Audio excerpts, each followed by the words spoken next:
I'm very pleased to welcome in Nate Boyer, former Green Beret. He's with the Seattle Seahawks as a long snapper with the Texas Longhorns, joining us here on the Brian Nov Show. And first off, obviously, Nate, thank you for your service on Veterans Day here today. I know you're doing wall-to-wall interviews, and that's awesome of you to make time for us, so very much appreciated. My pleasure, man. Thank you very much, Brian. Appreciate it. Yeah. So I guess the first part, I wanted to goof around with you for a second. When you were at your physical peak, what was the most impressive thing you did? Whether it was amount of push-ups, bench pressing, how fast you were, how far you could run, what was it? Probably, just endurance, like rucksack, doing land navigation through the Appalachians maybe in a training exercise, or some of the stuff on deployment. But I always had a really good motor and could just keep going. And no matter what I put my body through physically, I was able to just continue on. So I think that's probably, I can't really get into the details of what that experience was like because I was in the special operations. But I think that's the number one thing that's the most impressive to myself anyway. Yeah. Oh, that's awesome, man. Land navigation through the Appalachians. That's unbelievable. Now, it makes me think, because that's manly. That's manliness defined. What is the least manly thing you do in life? The least manly thing I do in life? I have no idea. I do a lot of non-manly things, I'm sure. I can't think right now. I think you're too manly. I think that's what it means. Like, you're so manly, there's no non-manly things. That's the answer. Sure. All right, but on a serious note, what does a day like today, Veterans Day, what does that mean to you? It's really nice to hear everybody and see everybody be so appreciative. But I think I'm learning this year especially how important it is for us to appreciate ourselves in the veteran community, and thank ourselves, be proud of what we did. And I say that a lot to people, but I often don't believe it. And I'm trying really hard this year, to thank myself for what I was willing to do and be okay with the things that I wasn't able to do and wasn't able to accomplish, and the people that didn't make it back and all that. So just trying to be better about that, trying to be a little more, a little less hard on myself, I guess. Sure. Now, you wrote a piece, very emotional piece, on the Players Tribune. I haven't been able to read it yet, but I'm going to today. For the people like me who haven't read this thing, why was it so emotional for you, and what's just basically a synopsis of what you had to write?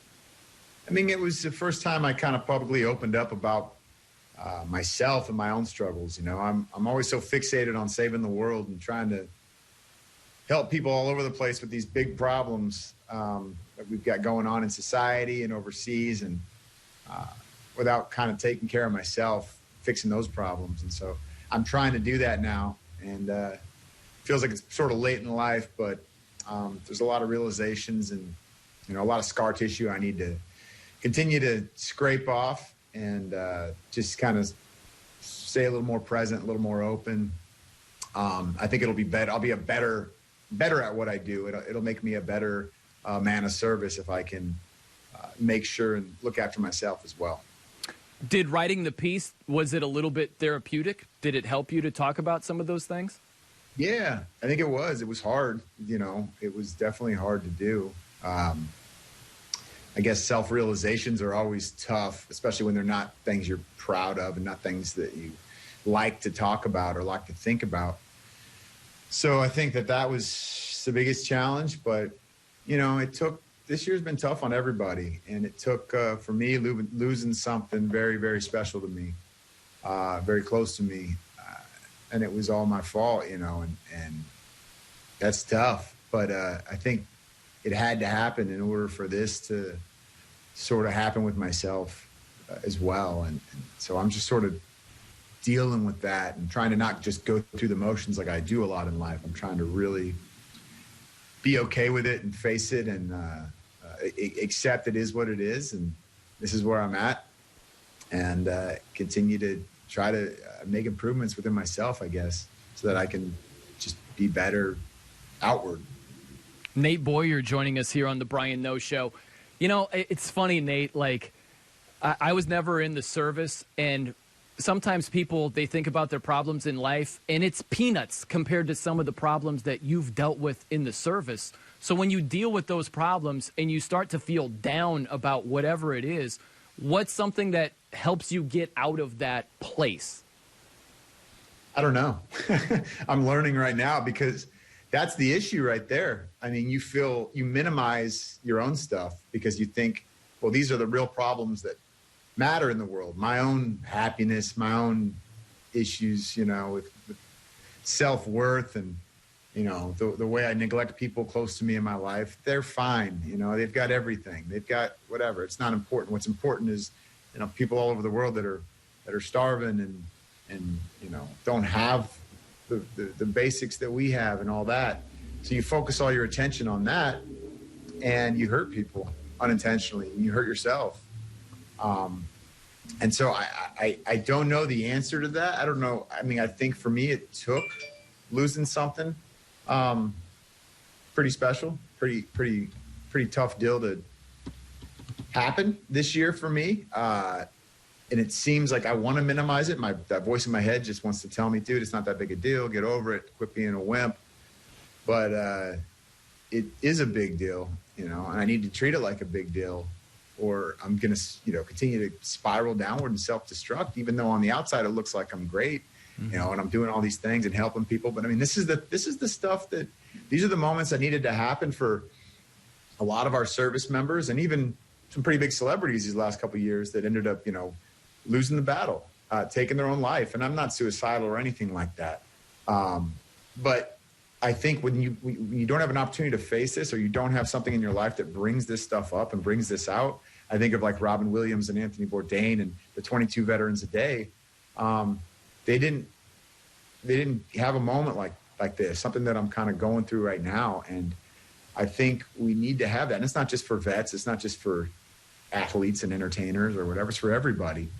And I wish I could tell you how to get there, because I don't think everybody needs to go down this negative path and destroy something in their life in order to rebuild it. But that's just what is happening with me right now, and that's what I'm that's where I'm at. And so I'm just trying to be honest about it and open about it, and continue to grow and accept myself and who I am, and accept other people and accept their love, and be able to give it back. And it's a weird thing to do, and not weird, but it's a hard thing to do. And I think be with, especially as a war fighter, but it's not just us. Like I said, everybody, we've all got that sort of heaviness and that monster inside of us that we've got to combat. And so that's what I'm doing right now. Well, hey, man, we care about you. We're praying for the best for you. Hope everything's Thank you, Brian. Good with that. Yeah. I'm just curious, Nate, because if you go back to 2016, and this is the only Kaepernick question I'll ask you, is I'm just thinking about everything that you explained. And when you talked to Kaepernick and you suggested kneeling instead of sitting, and there were a lot of people throughout the years that had a problem with the kneeling. Was there negativity toward you specifically, either from fans, regular civilians, or even military people that said, dude, what are you doing over here? Did you experience that? Yeah, I did. And you know what? It's okay. I mean, there's a lot of people that are angry these days in these last several years. And I mean, that's something, too, that I think this letter maybe speaks to, is that sentiment of I mean, there's just people are hurt right now. People are struggling. And a lot of times that manifests itself in anger. I know that because I've done that. I've been that person. Maybe not on Twitter or Instagram or, something like that. But in my life, I've hurt people close to me instead. That was how I lashed out. And it's not okay to do. It doesn't feel good, and it doesn't make it go away. It's not a way to exercise those demons. So I got hate and ridicule and all that stuff, but what am I going to do? I put myself out there and tried to stand for something and wanted to be a part of bringing us together. And if some people are not okay with that, then that's okay. I mean, that's just where they're at. And we're all entitled to our opinions and feelings and emotions based on our experiences, and so I shouldn't judge them for that at this point. But it doesn't feel good when it happens. Yeah. Last one for you, Nate. I know you're busy today. Always appreciate your time, but what are you busy with in LA right now? What are the projects that you're working on? Well, MVP, Merging Vets and Players, is an organization I co-founded with Jay Glazer. We bring together combat vets and former professional athletes and help them find purpose, identity, service in that team again when the uniform comes off. So we're in 5 cities right now: LA, Vegas, Chicago, Atlanta, and New York.